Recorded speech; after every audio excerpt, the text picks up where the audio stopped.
Maintenant, dernier chapitre au programme du premier semestre, unité 2, chapitre 3, la force et le mouvement.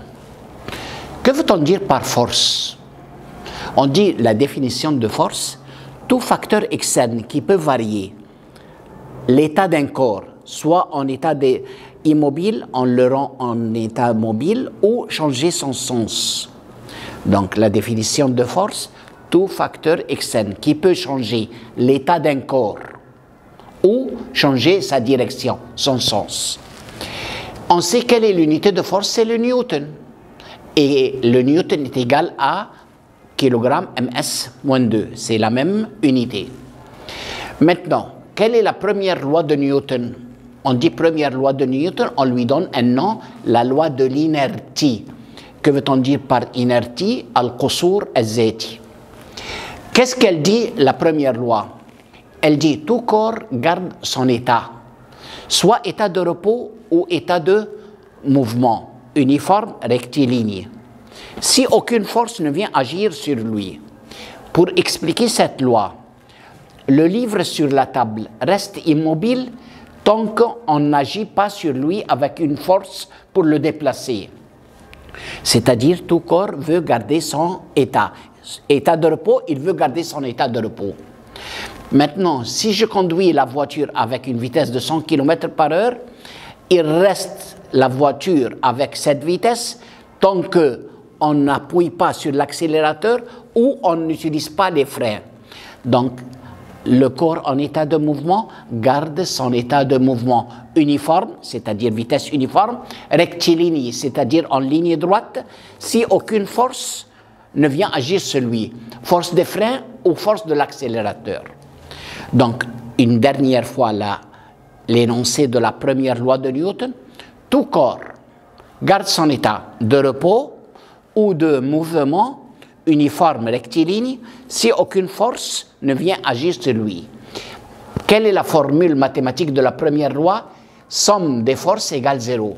C'est-à-dire la somme des forces qui est agissante sur un corps en état d'équilibre égale 0. Que veut-on dire par l'inertie d'un corps? C'est le nom de la première loi. Que veut-on dire par l'inertie d'un corps?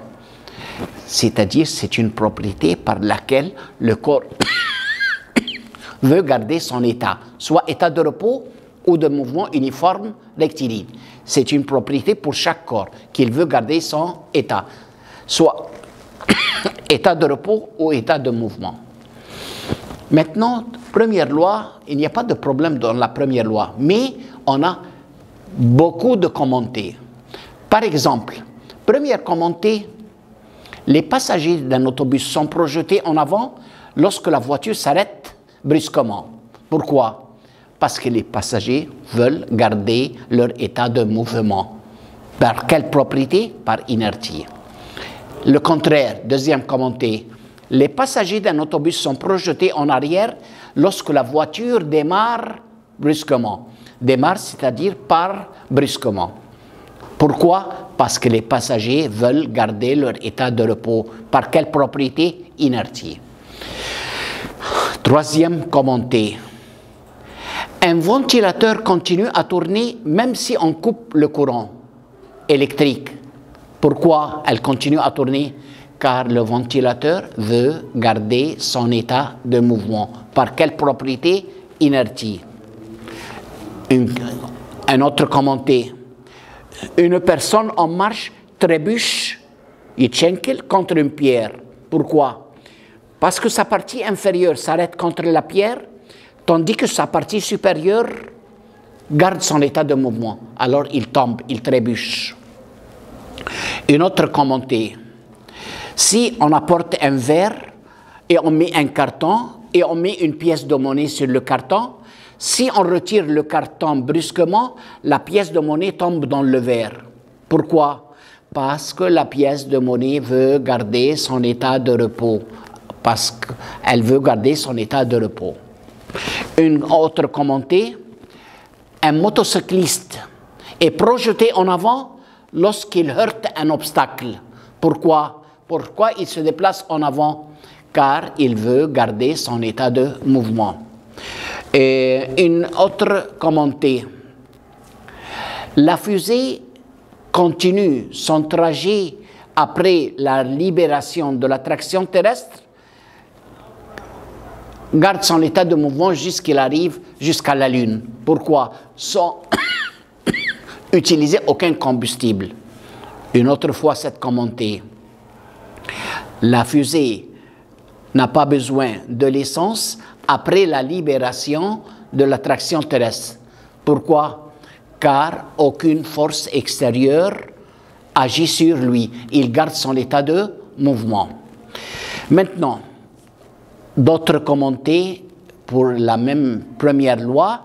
Par exemple, on dit que une personne dans un train, il y a beaucoup de passagers lorsque le train s'arrête brusquement. Quand le train s'arrête brusquement, les passagers sont projetés en avant et peuvent se blesser. Autre commentaire. Si on cesse de pédaler, la bicyclette continue à rouler sans aucune action extérieure. Pourquoi elle garde son état de mouvement par inertie? La commenter une autre fois. Si on cesse de pédaler, la bicyclette continue à marcher sans se pédaler. Réponse, car la bicyclette garde son état de mouvement. Et maintenant, on a vu quelques commentaires sur la première loi. Ensuite, il y a la deuxième loi de Newton. Mais la deuxième loi de Newton, on va la prendre au commencement du deuxième trimestre. Donc, deuxième loi de Newton au deuxième semestre. Ce qui nous reste alors, la troisième loi de Newton. On l'a dit, quel est son nom? La troisième loi de Newton, la loi de l'action et la réaction. Qu'est-ce qu'elle dit, cette loi? Toute action subit une réaction, de même intensité, mais de sens contraire. Une autre fois, toute action subit une réaction, de même intensité, mais de sens contraire. Quelle est la formule mathématique de la troisième loi? F1 égale moins F2. Et pourquoi le signe est moins? Parce que les deux forces sont deux sens opposés. Aussi, troisième loi, on a beaucoup de commentaires. Par exemple, première commentée dans la troisième loi, si on gonfle un ballon en caoutchouc avec de l'air et on laisse l'air se propulser, nous remarquons que l'air sort dans une direction et le ballon se déplace dans le sens contraire. Pourquoi? Car chaque action sortie de l'air subit une réaction. Le ballon se déplace dans le sens contraire. De même intensité, mais de sens contraire. La question et la réponse une autre fois.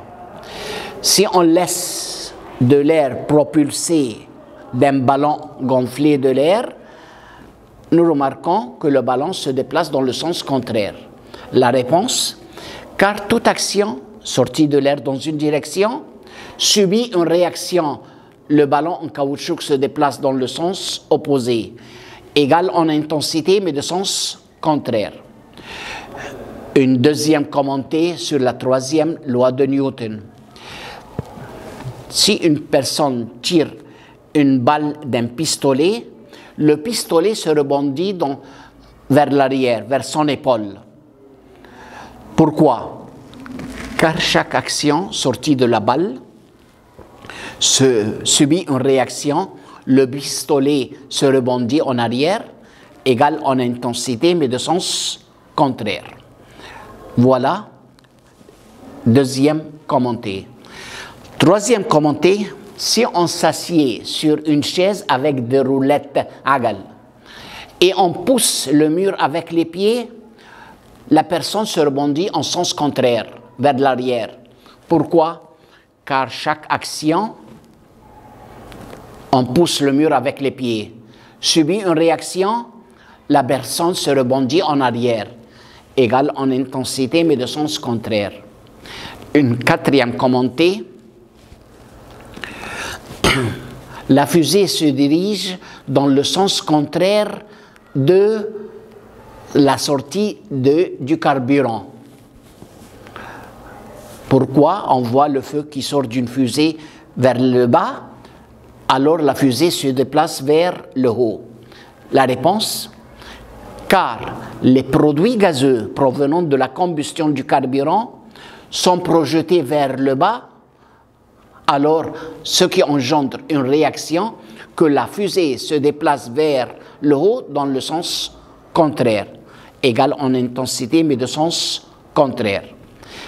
Une autre fois, la quatrième commentée, la fusée se déplace vers le haut, tandis que les produits provenant de la combustion du carburant se déplacent vers le bas. La réponse, car toute action sortie des produits gazeux provenant de la combustion du carburant vers le bas subit une réaction. La fusée se déplace vers le haut, égale en intensité, mais de sens contraire. Voilà, troisième commenté. Maintenant, donc on a dit que le principe de fonctionnement de la fusée est basé sur la troisième loi de Newton. Pourquoi? Le principe de fonctionnement de la fusée est basé sur la troisième loi de Newton. Pourquoi? Encore une fois, on voit que les produits gazeux provenant de la combustion du carburant sont projetés vers le bas, avec une grande quantité de mouvement. Par suite, la fusée se déplace vers le haut avec la même quantité de mouvement.